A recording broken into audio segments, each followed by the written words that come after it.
right, so our next video and Q&A is from Meg Chang, and it is a problem for creative platform. Sorry, everything is far away from me. Platform for creative longevity options. Hello, my name is Meg Chang, and I'm very happy to share with you my Thrive Cohort 4 presentation, Options for Creative Longevity, because creativity helps us live longer and more enjoyable lives. Why this is important now? Because of the aging population and because we age. It's a fact of life. The goal is to create a multi-generational, multicultural, inclusive, and diverse environments. These are stimulating, alive, and the way that our world is configured now.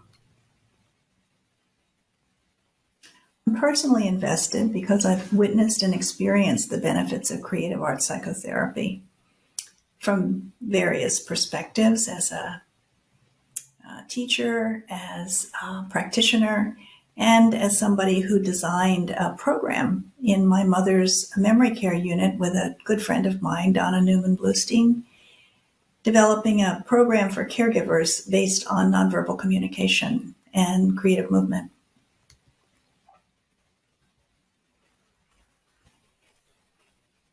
It would be creating a not-for-profit organization focused on the well-being of all people involved in an intergenerational environment that provides non-institutional elder care.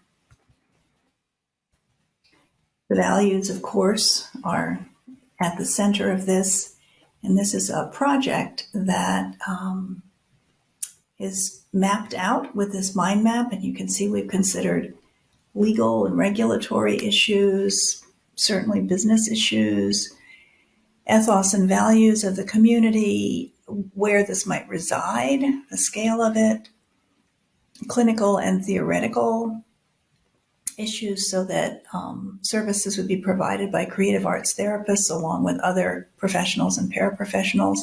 And then, of course, who would want to be part of this, residents or taking part in the activities.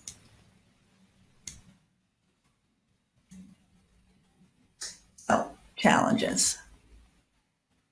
Of course, always physical environment regulatory agencies are at the forefront of anything dealing with people. And the objective, though, is to gather an organized network of care providers through national recruitment and through developing local talent.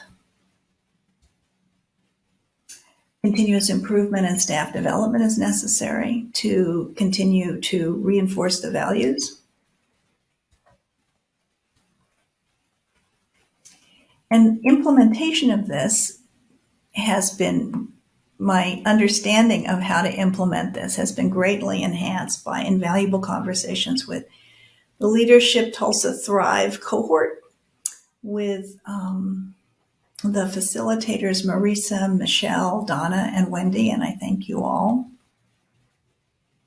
And so I realize that it's necessary to pilot creative art therapies in current Tulsa facilities,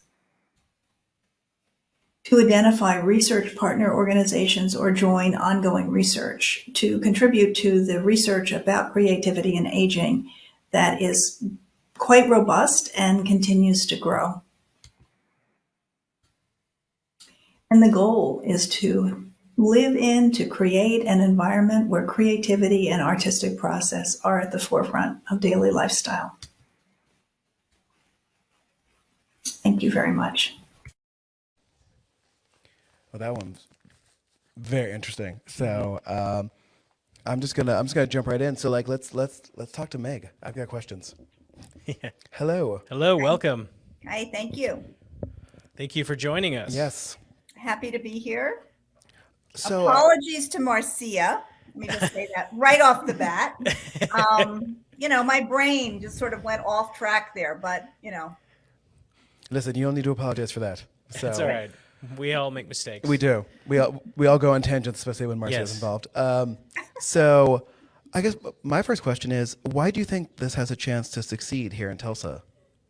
Well, that's a great question. I'm not sure, to be honest with you. I mean, I can't think of any aspect of life where some sort of creativity doesn't improve it.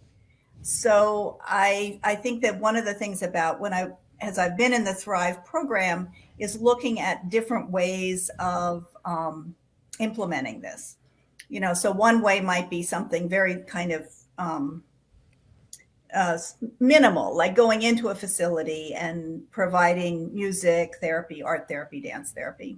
But then the other, which is sort of where I started, was like, well, what would it be like if there were actually a community where these services were like really like, you could go down and just go into the art room and do some art therapy and have creative art therapy all the time sort of be available. And as people got more severely kind of regressed, as they say, have the interaction be with creative arts, people who really understand symbolic communication and imagery, rather than attempting to talk to people who have dementia, which is usually just like kind of a non-starter. But why Tulsa? I don't know why, because I think Tulsa is a very accessible community in a lot of ways. And I think that there are, and I've talked to wonderful people who always have these great suggestions and ideas. So I sort of feel like, wow, I'm not used to that much kind reception. Have you been able to connect with any local community organizations like Life Senior Services or similar to try to implement this program? Well, that is definitely the next step. That's definitely the next step. Yeah. I mean, so a lot of the projects tonight have been, a couple that have been healthcare related, and they've been about how, certain communities have been or are still being ignored in certain areas. Is this another issue where BIPOC people have even less access to this particular thing? Well, unfortunately, yes. And it's sort of ironic in a way, or that's probably the wrong word, but it's actually BIPOC communities are the communities that naturally use creative arts therapies in daily life. And yet when in many of these facilities, particularly the ones with creative arts therapists who come into the facility, they are sort of upper income, white, middle class facilities. But I actually would that's why my model for me, it has to be diverse and inclusive. So whatever facility or environment it is, it would, I just can't imagine having it be monoracial, monocultural, But that's a great question. Thank you. So I know your focus is, in your presentation, you talked a lot about helping with dementia patients and similar. How does this help more broadly with people as they begin to get older? How can arts help them continue to live a full life? So creative art therapy is basically using any one of the arts as a psychotherapy. So to kind of piggyback on what Ionia was saying, that is just as we are going through life, and particularly as we're aging, there are issues and feelings that come up which can either evade being talked about because they're more subtle, or using one of the creative art therapies, you can actually sort of create and imagine and envision some potential good outcomes through a picture, through a song, through working together, singing together with people. So it's I guess I'm just thinking of it as kind of an enhanced psychotherapy. So how can people connect with you and help out with this project? Well, I need help implementing. I need help getting things going and moving. And I think one of the really great ideas that came up was the idea of perhaps starting with a pilot program that would be a research program.